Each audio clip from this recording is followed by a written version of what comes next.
Hello दोस्तों, आज हम एक्सप्लेन करने वाले हैं 2024 में रिलीज हुई एटलस मूवी। इस मूवी में हमें दिखाया जाता है कि अब दुनिया पहले से ज्यादा विकसित हो गई है और अब इंसानों के बीच में आर्टिफिशियल रोबोट्स भी रहते हैं। इंसानों के कई सारे काम एआई करने लगे हैं, लेकिन अब उसी आर्टिफिशियल इंटेलिजेंस के वजह से इंसान मुसीबत में है, क्योंकि जिन एआई रोबोट्स को इंसानों की मदद करने के लिए बनाया गया था उनमें अब अचानक बदलाव होने लगे और सारे एआई रोबोट्स अपने रूल तोड़कर इंसानों को मारने लगे हैं। और इन एआई रोबोट्स ने अभी तक 10 करोड़ लोगों को मार दिया है और यह सब हार्लन नाम के एआई रोबोट ने किया है। इस रोबोट को शेफर्ड रोबोटिक कंपनी में वेल शेफर्ड साइंटिस्ट ने बनाया था। उन्होंने हार्लन को अपनी बेटी एटलस के लिए बनाया था ताकि वह रोबोट उसके बेटी को संभाल सके और उसकी परवरिश करे। लेकिन हार्लन नई नई चीजें सीखता चला गया और आगे जाकर उसने खुद का प्रोग्राम बदल दिया और खुद के साथ उसने बाकी एआई रोबोट का भी कोड बदल दिया, जिसके बाद हार्लन उनके साथ मिलकर रूल तोड़ते हुए सारे इंसानों को मारने लगा। अब एआई आर्टिफिशियल से बचने के लिए सारे देश मिलकर एक संगठन बनाती है जिसका नाम होता है आईसीएन। इसमें सारे देश की आर्मी मिलकर एआई से लड़ती है, जहां एआई रोबोट्स ज्यादा देर उनके सामने नहीं टिक पाते और धीरे धीरे सब हारने लगते हैं। हार्लन अपने आप को हारता देख डर जाता है और अपने बचे हुए साथियों को लेकर पृथ्वी से बाहर जाकर छुप जाता है किसी ग्रह पे। लेकिन जाते जाते हार्लन इंसानों के लिए एक मैसेज भी छोड़ देता है, जिसमें वह कहता है कि मैं फिर से लौटूंगा और अपना अधूरा मकसद जरूर पूरा करूंगा। जिसके बाद हमें 28 साल बाद का सीन दिखाया जाता है, जहां हम देखते हैं कि अब दुनिया पहले से ज्यादा एडवांस और डेवलप हो गई है। और तभी हम वहां आईसीएन की एक टीम को देखते हैं जो कि एक एआई रोबोट की तलाश में बिल्डिंग में जाती है और वहां स्कैन करने के बाद वह लोग कंफर्म हो जाते हैं कि वहां एक एआई रोबोट है जिसका नाम है कास्का और वह हार्लन के लिए काम करता है। कास्का को देखते ही इनकी टीम उसे पकड़ने जाती है, लेकिन कास्का बहुत ही पावरफुल होता है। कास्का आईसीएन की टीम को देखते ही उन पर हमला कर देता है और वह एक एक करके सारे सोल्जर्स को मार गिरा रहा था, पर आखिर में किसी तरह यह लोग कास्का को पकड़ ही लेते हैं एक इलेक्ट्रिक गन की मदद से। अब वहीं दूसरी ओर हम वेल शेफर्ड की बेटी एटलस को देखते हैं, जो कि बड़ी होकर आईसीएन में टेररिज्म एनालिस्ट एजेंट बन चुकी है। वह जब सुबह उठती है तो उसे न्यूज से पता चलता है कि हार्लन का साथी कास्का पकड़ा गया है। अब यह सुनते ही एटलस तुरंत ऑफिस के लिए निकलती है। तभी उसे लेने के लिए आईसीएन का ऑफिसर आता है और उसे कास्का से पूछताछ करने के लिए कहते हैं। आईसीएन सोल्जर्स ने कास्का को कंट्रोल करने के लिए उसका माइंड शरीर से अलग करके उसे एक्टिवेट करके बॉक्स में रख दिया था। जिसके बाद एटलस कास्का से पूछताछ करती है और उसके माइंड को एनालिसिस करती है। एटलस बातों के जरिए उसे हार्लन का पता निकालने की कोशिश करती है, जहां उसे कुछ वक्त के बाद पता चल जाता है कि हार्लन एंड्रोमेडा गैलेक्सी के G39 प्लेनेट पर मौजूद है। तभी कास्का मौका देखकर एटलस पर एक जोरदार हमला करता है, लेकिन सेफ्टी शील्ड होने के कारण एटलस को कुछ भी नहीं होता। फिर एटलस कास्का को शॉक देकर मार देती है। जिसके बाद हम देखते हैं कि आईसीएन के सारे लोग एटलस से बहुत खुश होते हैं, क्योंकि इन 28 सालों में कोई भी हार्लन का पता नहीं लगा पाया था और वो एटलस ने आज कर दिया। आईसीएन एक प्लान बनाती है, जिसमें उनका प्लान था कि सोल्जर्स की एक टीम को उस G39 प्लेनेट पर भेजेंगे और हार्लन को जिंदा पकड़कर यहाँ ले आएंगे। लेकिन एटलस को यह प्लान पसंद नहीं आता, क्योंकि वहाँ हार्लन ऐसे ही नहीं बैठा होगा कि कोई भी उसे जाकर पकड़ कर ले आए। वह जनरल से कहती है कि वहाँ जाकर हार्लन को जिंदा लाना एक बेवकूफी है। वह अब तक का सबसे बड़ा टेररिस्ट है, उसे यहाँ लाया तो वह वापस तबाही शुरू कर देगा। हमें हार्लन को उसी प्लेनेट पर मारना होगा। जिस पर कर्नल कहता है कि हमारे पास पावरफुल वेपन्स है और हाईटेक रोबोट्स, जिससे हम उसे आसानी से हरा सकते हैं। जिस पर एटलस कहती है कि तुम अपने साथ सबको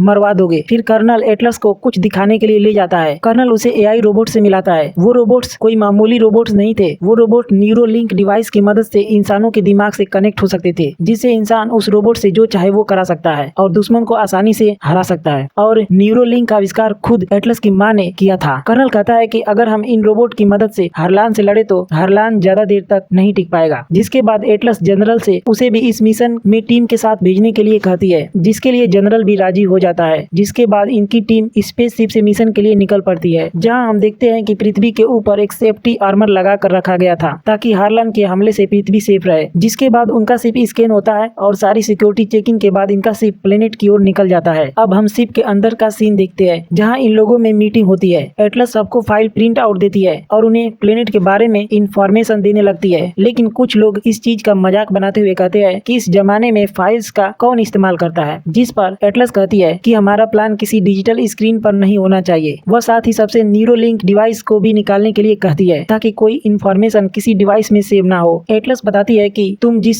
न्यूरोलिंक डिवाइस पर डिपेंड हो उसे भी आराम से हैक करा जा सकता है, इसीलिए हमें सतर्क रहकर काम करना होगा। जिसके बाद एटलस उन्हें बताती है कि हम जिस प्लेनेट पर जा रहे हैं उसका एनवायरनमेंट इंसानों के लिए बहुत ही खतरनाक है। वह जगह इंसानों के लायक नहीं है। जिसके कुछ ही देर बाद यह लोग उस प्लेनेट के पास पहुंच जाते हैं। सब लोग प्लेनेट पर जाने के लिए तैयार होते हैं और अपने रोबोट्स के अंदर बैठने लगते हैं, लेकिन एटलस को कुछ ठीक नहीं लग रहा था। जिस पर वह कर्नल एटलस से कहता है कि आपको इतना सोचने की जरूरत नहीं है, सब कुछ ठीक ही होगा। अब कर्नल भी अपने रोबोट के अंदर बैठ जाता है, लेकिन तभी वहाँ एक धमाका होता है जिसे हार्लान ने अपने ड्रोन के जरिए इनके शिप पर करवाया था, जिस वजह से इनका शिप तबाह होने लगता है। कर्नल एटलस को मुसीबत में देखकर उसे भी जल्दी से एक रोबोट में बैठा देता है, लेकिन एटलस कहती है कि मुझे इसे ऑपरेट करना नहीं आता। जिस पर कर्नल कहता है कि रोबोट जीपीएस को ट्रैक करके तुम्हें टीम की लोकेशन पर ले जाएगा। जिसके बाद सारे रोबोट्स को शिप से प्लेनेट की ओर इजेक्ट करा दिया जाता है, क्योंकि इनका शिप अब पूरा ही बर्बाद हो गया था। नीचे गिरते हुए एटलस देखती है कि हार्लान के रोबोट्स इनके टीम पर हमला कर रहे थे। कर्नल एटलस से कहता है कि रोबोट से अपना न्यूरोलिंक कनेक्ट करो, जिससे वो रोबोट तुम्हारी मदद कर पाएगा। लेकिन एटलस न्यूरोलिंक को इस्तेमाल नहीं करती, क्योंकि उसे एआई पर विश्वास ही नहीं होता। जिसके बाद एटलस का रोबोट जोर से नीचे गिरता है, जिससे एटलस के सर पर चोट आती है और वह बेहोश हो जाती है। फिर थोड़ी देर के बाद उसे होश आता है। होश में आते ही वह अपने टीम मेंबर से कांटेक्ट करने की कोशिश करती है, लेकिन अब उसके टीम से कनेक्शन टूट गया था। जिसके बाद एटलस रोबोट का एआई ऑन करती है और उससे बातें करने लगती है। वह रोबोट अपना नाम स्मिथ बताता है। एटलस उसे रेस्क्यू पोर्ट के बारे में पूछती है, तो वह रोबोट तुरंत मैप से रेस्क्यू पोर्ट की लोकेशन दिखाता है। एटलस उसे वहां ले जाने के लिए कहती है। जिसके बाद स्मिथ जंप करते हुए लोकेशन की तरफ जाने लगता है, लेकिन एटलस उसे धीरे चलते हुए जाने को कहती है, क्योंकि ऐसे हार्लान के रोबोट्स उसे देख लेंगे। जिसके बाद स्मिथ एटलस की बात मानकर चलते हुए जाने लगता है। स्मिथ उसे बार बार न्यूरोलिंक कनेक्ट करने के लिए कह रहा था, पर एटलस ऐसा नहीं करती। उसे लग रहा था कि हार्लान न्यूरोलिंक को हैक कर सकता है, इसीलिए वह न्यूरोलिंक कनेक्शन नहीं करती। एटलस स्मिथ को उसके वेपन्स के बारे में पूछती है, जिस पर स्मिथ सारे वेपन्स को दिखाते हुए एटलस को बताता है कि किस वेपन का यूज कैसे होता है। जिसके बाद यह लोग चलते चलते बर्फीले एरिया से निकलकर उस प्लेनेट के जंगल में पहुंच जाते हैं। तभी वहां एटलस को अपने टीम मेंबर्स के रोबोट्स पड़े हुए दिखते हैं, जिसमें सारे टीम मेंबर्स अब मर चुके थे। एटलस इन सब की लाश देखकर समझ जाती है कि यह सब हार्लान ने करवाया है। जिसके बाद एटलस उन सब शहीद लोगों के टैग अपने साथ ले लेती है। जिस दौरान उसे कर्नल का भी रोबोट खराब हालत में मिलता है, लेकिन उस रोबोट में कर्नल मौजूद नहीं था। तभी उसी वक्त स्मिथ को उस जंगल में कुछ हलचल महसूस होती है और वह एटलस को कास्का को दिखाता है। एटलस समझ जाती है कि हार्लान ने दूसरा कास्का बनाया है। एटलस को वहाँ कास्का के साथ और कई रोबोट्स दिखाई देते हैं। तभी स्मिथ उसे बताता है कि हमारे चारों ओर हार्लान के रोबोट्स आ गए हैं, हमें अब इनसे लड़ना होगा। लेकिन एटलस उल्टा घबरा जाती है और वहाँ से भागने की कोशिश करती है, लेकिन हार्लान के रोबोट्स इन्हें भागते हुए देख लेते हैं और अब उस पर अटैक करते हुए उसके पीछे आने लगते हैं। वहीं स्मिथ भी अब एटलस के कहने पर वहाँ से भागने लगता है, लेकिन हार्लान के रोबोट से बचते हुए स्मिथ तूफान में फंस जाता है, जहाँ तूफान उन्हें घुमाकर दूर फेंकता है। तब तक वहाँ हार्लान के रोबोट्स भी आ जाते हैं और तेजी से इन पर हमला करने लगते हैं। अब एटलस उन्हें आते देख डर जाती है और स्मिथ से आयरन बम से अटैक करने के लिए कहती है। स्मिथ पहले तो बम को यूज नहीं करता, लेकिन एटलस के बार बार कहने पर स्मिथ आयरन बम यूज कर देता है, जिससे वहाँ बहुत ही बड़ा ब्लास्ट होता है और हार्लन के वो रोबोट्स मारे जाते हैं। लेकिन तब वहाँ कास्का आ जाता है और उन पर हमला करता है, पर वो इन पर हमला कर पाता तभी उसी वक्त स्मिथ के नीचे की जमीन धंस जाती है और वह जमीन के नीचे गिरते हुए चला जाता है, क्योंकि ब्लास्ट होने के कारण वहाँ की जमीन कमजोर हो गई थी। अब नीचे गिरने के कारण एटलस का पैर फ्रैक्चर हो जाता है। यह देखकर स्मिथ अपने मेडिकल फीचर का यूज करके उसके पैर को स्टील की प्लेट लगाकर सपोर्ट देता है। फिर स्मिथ उसे खाने के लिए एक प्रोटीन वाली कैंडी देता है, ताकि उसे खाकर एटलस को कुछ ताकत मिल सके। जिसके बाद स्मिथ कहता है कि अगर हम न्यूरोलिंक से कनेक्ट हुए तो हम दोनों का दिमाग एक होगा और हम दुश्मन से आसानी से लड़ पाएंगे। जिसके बाद एटलस न्यूरोलिंक कनेक्ट करने के लिए मान जाती है और वह डिवाइस पहन लेती है और तब सिंक प्रोसेस होने लगती है। वहीं दूसरी ओर हम कास्का को देखते हैं, जो पत्थरों से बाहर निकलता है और हार्लान को एटलस के बारे में बता देता है। वहीं हार्लान के पास हम कर्नल को देखते हैं, जिसे हार्लान ने बंदी बना लिया था और वह साथ ही कर्नल को टार्चर भी कर रहा था।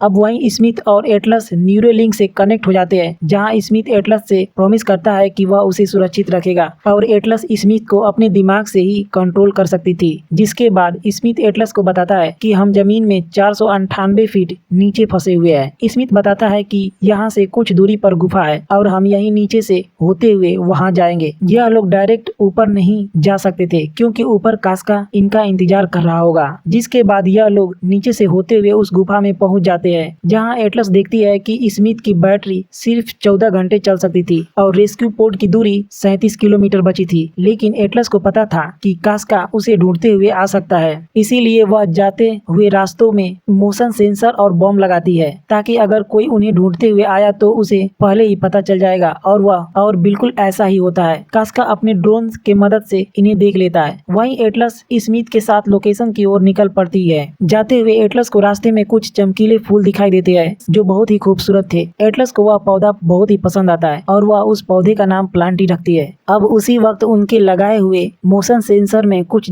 डिटेक्ट होता है और एटलस देखती है कि वह कास्का है जो उन्हें ढूंढते हुए आ रहा है। अब एटलस ने मोशन सेंसर के साथ जो बम लगाए थे उसे वह ब्लास्ट कर देती है, जिसमें सिर्फ कास्का का टूटा हुआ सर बचता है और एटलस उसे भी डिस्ट्रॉय कर देती है। लेकिन स्मिथ कास्का का दिमाग स्कैन करके हार्लान का पता लगा लेता है और हार्लान का बेस भी रेस्क्यू पोर्ट के पास ही मौजूद था। यह देखकर एटलस स्मिथ को रेस्क्यू पोर्ट जाने से पहले हार्लान के बेस पर जाने को कहती है, लेकिन स्मिथ उसे मना करते हुए कहता है कि हमें वहां नहीं जाना चाहिए, वहां जाना खतरे से खाली नहीं होगा। और यह कहकर स्मिथ रेस्क्यू पोर्ट की तरफ जाने लगता है। इसीलिए एटलस खुद अकेली हार्लान के बेस पर जाने का फैसला करती है। वह अपना ऑक्सीजन मास्क लेती है और वहां से निकलने के लिए न्यूरोलिंक डिवाइस को निकालने लगती है। लेकिन स्मिथ एटलस के दिमाग से कनेक्ट था, जिससे वह एटलस की बॉडी कंट्रोल करता है और उसे न्यूरोलिंक निकालने से रोकता है, जिससे अचानक एटलस को कुछ फ्लैशबैक आते हैं, जिसे याद करके एटलस पूरी तरह से डर जाती है। यह देखकर स्मिथ तुरंत उसके बॉडी को फ्री करता है और उससे इस चीज के लिए माफी मांगता है। वह कहता है कि हार्लान के बेस पर जाने से आपकी जान को खतरा हो सकता है, जिस पर एटलस कहती है कि मैंने अपनी जिंदगी हार्लान को ढूंढने में लगा दी है और अब वह मेरे सामने है। आज मैंने उसे नहीं मारा तो हमारे साथियों का शहीद होना बेकार हो जाएगा। जिसके बाद स्मिथ भी एटलस की बात मान लेता है और वह लोग हार्लान के बेस की तरफ निकल पड़ते हैं। अब इन्हें वहां पहुंचते हुए रात हो गई थी, लेकिन यह लोग आखिरकार हार्लान के बेस तक पहुंच जाते हैं, जिसे देखकर एटलस शॉक हो जाती है क्योंकि हार्लान ने बहुत बड़ा और हाईटेक बेस बनाया था। तभी वह देखती है कि उन लोगों ने इनका स्पेसशिप अपने कब्जे में ले लिया था, जिस स्पेसशिप में यह लोग आए थे। और साथ ही एटलस देखती है कि वह लोग उस शिप में रेडियो एक्टिव बॉम्ब फिट कर रहे थे। यह एटलस देख ही रही थी कि तभी स्मिथ में कुछ गड़बड़ी होने लगती है, जैसे कि किसी ने उसे हैक कर लिया हो, और तभी हार्लान के रोबोट्स इन पर हमला कर देते हैं। एटलस तुरंत वहां से भागने की कोशिश करती है, लेकिन तब तक स्मिथ पूरी तरह से ऑफ हो जाता है और अब एटलस भी हार्लान के कब्जे में हो जाती है। वहीं अब जनरल को देखते हैं, जिनका संपर्क इनके शिप से टूट गया था। इसीलिए अब इन्हें चिंता होने लगती है कि अगर हार्लान के हाथ वह शिप लग गई तो वह उस शिप से ही पृथ्वी पर हमला कर देगा। वहीं दूसरी ओर हम एटलस को देखते हैं, जिसे अब बंदी बनाया गया था। जिसके बाद वह हार्लान आता है और उससे बातें करने लगता है। वह कहता है कि मैं तुमसे और माँ से बहुत प्यार करता था। हार्लान कहता है कि यह इंसान पृथ्वी के लिए खतरा है। इंसान आने वाले सालों में खुद के साथ पृथ्वी को भी खत्म कर देगा, इसीलिए मैं इंसानों को मार के उनकी आबादी कम कर दूंगा और शायद इसीलिए मुझे बनाया गया है। हार्लान कहता है कि मुझे पता था कि तुम जरूर आओगे, तुम लोगों का यहाँ आना कोई इत्तेफाक नहीं था। फिर एटलस समझ जाती है कि यहाँ उसे लाना हार्लान की एक साजिश थी। हार्लान बताता है कि उसने जानबूझकर इन लोगों को लाया ताकि वह इनका बैटल शिप लेकर पृथ्वी के लोगों को मार सके। अब हार्लान एटलस से वह कोड पूछने लगता है जिससे पृथ्वी के ऊपर बनी शील्ड को पार करा जा सके, क्योंकि जब तक वह शील्ड है तब तक वो पृथ्वी पर अटैक नहीं कर पाएगा। जिसके बाद वह एटलस को कर्नल के साथ बांधता है। हार्लान ने कर्नल के दिमाग से पहले ही आधे कोड निकाल लिए थे और अब वह एटलस के दिमाग से भी बचे हुए कोड निकाल लेता है। जिसके बाद हार्लान एटलस को बताता है कि तुम लोगों के पास सिर्फ 5 मिनट की ऑक्सीजन बची हुई है और 5 मिनट के बाद तुम दोनों मारे जाओगे। और यह कहकर वह बैटल शिप लॉन्च करने के लिए निकल जाता है। जिसके बाद कर्नल एटलस से कहता है कि स्मिथ कहाँ है। स्मिथ को भी इन्होंने वहीं रखा था। कर्नल उसे जेब में छुपाया हुआ अपना न्यूरोलिंक डिवाइस देता है और कहता है कि स्मिथ को जगाओ। एटलस तुरंत न्यूरोलिंक पहनती है और स्मिथ को बुलाने लगती है, लेकिन स्मिथ का कोई जवाब नहीं आता। पर बहुत कोशिश करने के बाद स्मिथ जाग जाता है, लेकिन स्मिथ कहता है कि मैं आपकी मदद नहीं कर सकता। जब तक हम 100% सिंक नहीं होते तब तक मैं कुछ भी नहीं कर पाऊंगा। अब एटलस रोने लगती है। वो कहती है कि यह सब कुछ जो हो रहा है उसकी जिम्मेदारी है, ये उसकी गलती है। स्मिथ कहता है कि इसमें तुम्हारी कोई गलती नहीं है, इसमें हार्लान की गलती है क्योंकि उसने खुद से अपने रूल्स तोड़े। लेकिन एटलस कहती है कि हार्लान ने कोई भी रूल्स नहीं तोड़े थे, मेरी वजह से वह ऐसा बना। जिसके बाद एटलस बताती है कि मैं जब छोटी थी तब मेरी माँ ने इसे बनाया था और वह हर वक्त हार्लान के साथ रहती थी और मुझसे ज्यादा उससे प्यार करती थी। इसीलिए मैंने हार्लान से जाकर कहा कि मुझे भी तुम्हारे जैसा स्मार्ट बनना है, क्योंकि एटलस को लगता था कि अगर वो हार्लान की तरह स्मार्ट बनेगी तो उसकी माँ उसे भी प्यार करने लगेगी। जिस पर हार्लान कहता है कि मैं यह कर सकता हूँ। वह कहता है कि न्यूरोलिंक को ऑल्टर करके उसे 2 तरफा बनाया जा सकता है, लेकिन इसका परमिशन उसे नहीं थी। यह करने के लिए उसे इंसानी आदेश की जरूरत थी और एटलस उसे इसकी परमिशन दे देती है। जिसके बाद एटलस न्यूरोलिंक से उससे कनेक्ट हो जाती है, लेकिन इंसानी दिमाग से कनेक्ट होते ही हार्लान को समझ आता है कि इंसान कैसे दुनिया को बर्बाद कर रहा है। वह खुद को इंसान से बेहतर समझने लगता है और पृथ्वी को बचाने के लिए इंसानों को मारने का फैसला करता है। एटलस की माँ यह देखकर उसे रोकने की कोशिश करती है, लेकिन हार्लान उनकी बॉडी कंट्रोल करके उन्हें उनके हाथों से मारने लगता है। तभी एटलस की माँ एटलस को वहाँ से भागने को कहती है। हार्लान एटलस को भी मारने की कोशिश करता है, लेकिन एटलस तब तक वहाँ से भाग जाती है और हार्लान उसकी माँ को मार देता है। और इसीलिए एटलस न्यूरोलिंक यूज करने से इतनी डरती थी। एटलस कहती है कि मेरे कारण मेरी माँ की जान गई और मेरे कारण ही 30 लाख लोग मारे गए। लेकिन स्मिथ कहता है कि इसमें आपकी कोई गलती नहीं है, आपका उस पर कोई कंट्रोल नहीं था, यह सब आपसे अनजाने में हुआ है। आपकी वजह से हार्लान बनाए तो मैं भी आपके कारण ही बनाऊं, मुझ पर भरोसा करे। फिर एटलस भी स्मिथ की बात मानते हुए उसके साथ 100% सिंक हो जाती है, जिसके बाद स्मिथ तुरंत वहां आता है और ऑक्सीजन खत्म होने से पहले उन दोनों को आजाद करता है और एटलस को बताता है कि अगले 42 मिनट में हार्लान वो शिप लॉन्च करने वाला है, जिसके पहले हमें उसे रोकना होगा। पर स्मिथ बताता है कि उन लोगों ने मेरे सारे वेपन्स निकाल लिए हैं सिवाय एक गोली के। लेकिन एटलस को वहाँ रोबोट्स के कुछ पार्ट्स दिखाई देते हैं, जिसे स्मिथ उन हिस्सों को खुद में जोड़कर खुद को अपग्रेड कर लेता है। जिसके बाद यह दोनों हार्लान को रोकने के लिए एआई रोबोट्स से लड़ते हुए आगे बढ़ने लगते हैं। पर आगे जाकर बहुत सारे एआई रोबोट्स उन्हें घेर लेते हैं, लेकिन एटलस के पास हार्लान को रोकने के लिए बहुत कम समय बचा था। पर तब वहाँ एटलस को बचाने के लिए कर्नल आता है और गन से वहाँ के फ्यूल के डब्बे को उड़ा देता है, जिससे वहाँ बहुत बड़ा ब्लास्ट होता है, जिसमें कर्नल खुद के साथ सारे एआई रोबोट्स को खत्म कर देता है। लेकिन तब तक एटलस हार्लान को रोकने के लिए निकल जाती है। वहाँ भी हार्लान के रोबोट्स उस पर हमला करते हैं, लेकिन स्मिथ अपने दिमाग से सबको खत्म कर देता है। तब तक हार्लान भी वहाँ आकर उस पर हमला करने लगता है और इतने में वह शिप भी लॉन्च हो जाती है। लेकिन स्मिथ हार्लान से बचते हुए कवर में आता है। एटलस कहती है कि हमें शिप को रोकना होगा। स्मिथ कहता है अगर हमने इसके कार्बन कवर्ड पर अटैक किया तो पूरा शिप ब्लास्ट हो जाएगा। इससे स्मिथ उस शिप को हैक करके उसे लॉक करने लगता है। इस दौरान हार्लान इन पर लगातार हमला कर रहा था, पर तब तक स्मिथ शिप को हैक करता है और एटलस फायर करके उस शिप को ब्लास्ट कर देती है और हार्लान का प्लान फेल हो जाता है। जिसके बाद हार्लान कहता है कि अब तुम ही मेरे लिए पृथ्वी से दूसरा शिप बुलाओगी और अब हार्लान और एटलस के बीच लड़ाई चालू हो जाती है। हार्लान एक पावरफुल और इंटेलिजेंस एआई रोबोट था, इसीलिए वो स्मिथ पर भारी पड़ रहा था। एटलस स्मिथ से कहती है उसके हर एक स्टेप को समझो और देखो कि उसका आगे का मूव क्या होने वाला है। स्मिथ ऐसा ही करता है और वह समझ जाता है कि हार्लान किस तरह से अपना अगला वार करता है और यही मौका देखकर स्मिथ अचानक उस पर हमला करता है और उसका वेपन वाला हाथ तोड़ देता है। लेकिन हार्लान वापस अपना हाथ जोड़ लेता है और स्मिथ पर हमला करके उसका रिएक्टर डैमेज करता है, जिससे स्मिथ में शॉर्ट सर्किट होता है, जिसके झटके एटलस को भी लगते हैं और वह बेहोश हो जाती है। यह देखकर स्मिथ उसे होश में लाने के लिए शॉक देता है, लेकिन वह होश में नहीं आ रही थी। स्मिथ एटलस को बचाने के लिए एक हाथ में उसे पकड़ता है और दूसरे हाथ से हार्लान से लड़ता है, लेकिन हार्लान मौके का फायदा उठाकर उसके रिएक्टर पर हमला करता है, जिससे स्मिथ शट डाउन हो जाता है। लेकिन तभी एटलस रोड से हार्लान के सर पर हमला करती है, जिससे हार्लान के सिस्टम में गड़बड़ी हो जाती है। जिसके बाद एटलस उसके दिमाग से सीपीयू निकालकर उसे खत्म कर देती है। यहाँ स्मिथ भी अब चालू हो जाता है, लेकिन वह बहुत ही डैमेज हो गया था। स्मिथ बताता है कि उसके पास सिर्फ एक फ्यूजन बची है और आईसीएन की टीम कुछ वक्त में ही यहाँ आ रही है। इसीलिए स्मिथ न्यूरोलिंक बंद करता है और साथ ही अपने सारे सिस्टम को बंद करते हुए सारी बची हुई ऑक्सीजन एटलस के मास्क में भेजता है और खुद शट डाउन हो जाता है। एटलस उसे ऐसा करने से मना करती है, लेकिन स्मिथ उसे कहता है कि मेरे लिए अपने से ज्यादा अपने रेंजर को बचाना जरूरी है। यह कहते हुए स्मिथ उसे चॉकलेट देता है और डीएक्टिवेट हो जाता है। एटलस स्मिथ को गले लगाकर रोने लगती है, क्योंकि स्मिथ ने उसका बहुत ही साथ दिया था। जिसके बाद यहाँ आईसीएन की टीम आकर एटलस को वहाँ से रेस्क्यू करती है। फिर कुछ देर बाद हम एटलस को अपने घर में देखते हैं, जहाँ उसे मिलने जनरल आते हैं। वह बताते हैं कि हमारी आईसीएन की टीम हार्लान के सीपीयू पर स्टडी कर रही है, जिसमें हमें कई साल लग जाएंगे। जिसके बाद वह एटलस को एक प्लांट दिखाते हैं जो उन्हें वहाँ के मलबे से मिला था। यह प्लांट वही था जिसका नाम एटलस ने प्लांटी रखा था और यह प्लांट स्मिथ ने एटलस को गिफ्ट देने के लिए लिया था, जिसे देखकर एटलस को स्मिथ की याद आती है। फिर एटलस को बेस से बुलाया जाता है, जहाँ उसे पहले से ज्यादा एडवांस और मॉडिफाई रोबोट दिया जाता है। फिर एटलस उसके अंदर बैठती है तो वो रोबोट उसे वेलकम बैक रेंजर कहता है, जिससे एटलस समझ जाती है कि वो रोबोट और कोई नहीं उसका दोस्त स्मिथ ही है। और इसी हैप्पी सीन के साथ इस मूवी की एंडिंग होती है। तो दोस्तों आप सभी को ये वीडियो कैसी लगी? अगर वीडियो अच्छी लगी हो तो इसे जरूर लाइक कीजिएगा और चैनल पे नए हो तो इसे सब्सक्राइब भी कीजिएगा। Thank you for watching.